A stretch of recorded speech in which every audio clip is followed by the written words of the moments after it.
जनपद मुजफ्फरनगर में औद्योगिक क्षेत्र में जिला प्रशासन की ओर से पल्प एंड पेपर इंडस्ट्रीज में ज्वाइंट निरीक्षण किया गया था, जिसमें fire safety and pollution control board के अधिकारियों और अन्य अधिकारियों के साथ एडीएम प्रशासन की अध्यक्षता में पल्प एंड पेपर इंडस्ट्रीज का ज्वाइंट निरीक्षण किया गया था। निरीक्षण के दौरान दोनों फैक्ट्रियों पर फायर सेफ्टी उपकरणों की एनओसी न मिलने के कारण जिला प्रशासन के दिशा निर्देश पर दोनों फैक्ट्रियों को सील की कार्रवाई की गई थी। वहीं जो भी शिकायतें मिल रही हैं, उनको तत्काल संज्ञान में लेकर कार्रवाई भी की जा रही है। प्रदूषण कंट्रोल बोर्ड के अधिकारी ने बताया कि जिन फैक्ट्रियों में सिंगल यूज प्लास्टिक को चलाया जा रहा है, उन पर प्रदूषण नियंत्रण बोर्ड जल्द ही बड़ी कार्रवाई करेगा। साथ ही अंकित सिंह ने बताया कि जनपद की फैक्ट्रियों से केवल 2% पन्नी कचरा डस्ट निकलता है। अंकित सिंह ने बताया कि हमने पुलिस प्रशासन का सहयोग मांगा है और एक ऑफिशियल पत्र भी एसएसपी मुजफ्फरनगर को लिखा है। हमने पुलिस से अपील की है कि यदि जनपद में आने वाले प्लास्टिक वेस्ट को सीमाओं पर ही रोक दिया जाए तो जनपद में बाहर से आने वाला 90% प्लास्टिक वेस्ट को रोका जा सकता है। ये दो पल्प एंड पेपर इंडस्ट्रीज़ का एक जिला प्रशासन की ओर से जॉइंट इंस्पेक्शन हुआ था, जिसमें फायर सेफ्टी और पोल्यूशन कंट्रोल बोर्ड और अन्य विभाग के अधिकारी ने संयुक्त रूप से इंस्पेक्शन किया। एडीएम साहब के अध्यक्षता में एसडीएम साहब प्रेजेंट थे। तो इन दोनों इंडस्ट्रीज़ में ये पाया गया कि इनके यहाँ फायर की एनओसी नहीं है, जिसके क्रम में फायर विभाग ने कार्रवाई करते हुए और जिला प्रशासन के माध्यम से उन इंडस्ट्रीज़ को बंद किया गया है। उसमें मुख्यतः हमारे विभाग का इस तरह से कोई रोल नहीं आया है और उन इंडस्ट्रीज़ के सैंपल लिए गए हैं। सैंपल जिस हिसाब से मानक होंगे उस एनालिसिस विश्लेषण होगा, उसके हिसाब से हम आगे अग्रिम कार्रवाई करेंगे।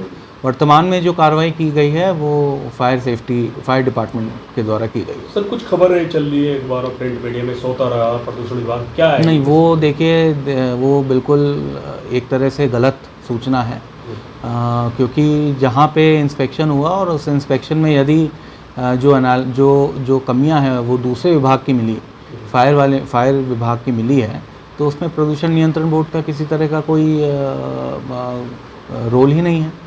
भाई, अगर हमारा कोई रूल होता तो हम अपने स्तर से कार्रवाई करते, लेकिन क्योंकि वो फायर विभाग के माध्यम से कार्रवाई की गई है, इसलिए उसमें हम तो वैसे भी कुछ नहीं कर सकते। वो दूसरे डिपार्टमेंट की कार्रवाई है और ये जो सूचना है वो थोड़ी गलत है। अच्छा सर, मेरा एक सवाल और था। जैसे बताया जाता है कुछ लोगों द्वारा शिकायत भी गई है पन्नी को लेकर जलाने की, तो क्या वो आपके डिपार्टमेंट के अंदर आती है, क्या कह सकते हैं? देखिए, जो पन्नियाँ देखते हैं कि कई गोदामों में आसपास पन्नियों का रखरखाव हो रहा है, भंडारण हो रहा है, उसका सेग्रीगेशन हो रहा है। अब देखिए, सबसे पहले तो उसका जो पन्नियों का भंडारण और उसका निस्तारण, मुख्यतः इसमें नगर निगम, नगर निकाय आदि का इसमें बहुत मेजर रोल होता है, क्योंकि it is kind of a plastic waste. और जब तक वो प्लास्टिक पन्नी कहीं ना कहीं जल नहीं रही है, तब तक जो है पोल्यूशन कंट्रोल बोर्ड का डायरेक्टली कोई इन्वॉल्वमेंट नहीं होता है। यदि उस तरह की कोई पन्नी हमारे कोई जल रही है तो हम उस पर माननीय एनजीटी के आदेशों पे कार्रवाई भी कर सकते हैं और उस पर जो है हम एफआईआर की भी कार्रवाई कर सकते हैं।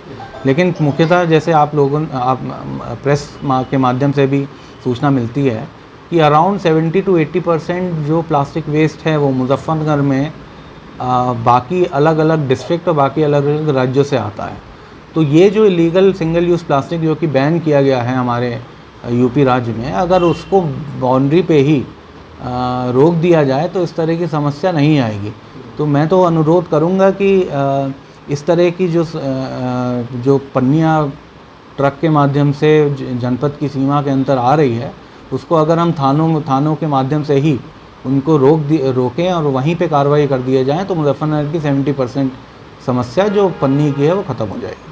कुछ लोग फैक्ट्री मालिक जो है जो काम कर रहे हैं, पेपर बनाते हैं, तो मैं तो अनुरोध करूंगा कि इस तरह की जो पन्नियाँ ट्रक के माध्यम से जनपद की सीमा के अंदर आ रही है, उसको अगर हम थानों के माध्यम से ही उनको रोकें और वहीं पे कार्रवाई कर दिए जाएं तो मुजफ्फरनगर की 70% समस्या जो पन्नी की है वो ख़त्म हो जाएगी। नहीं, ऐसा कुछ नहीं है। देखिए, जो भी कार्रवाई होती है वो क्योंकि हर डिपार्टमेंट का अपना एक रोल है और हमें जाके अगर हम चेक नहीं करेंगे तो स्थिति का नहीं पता लगेगा।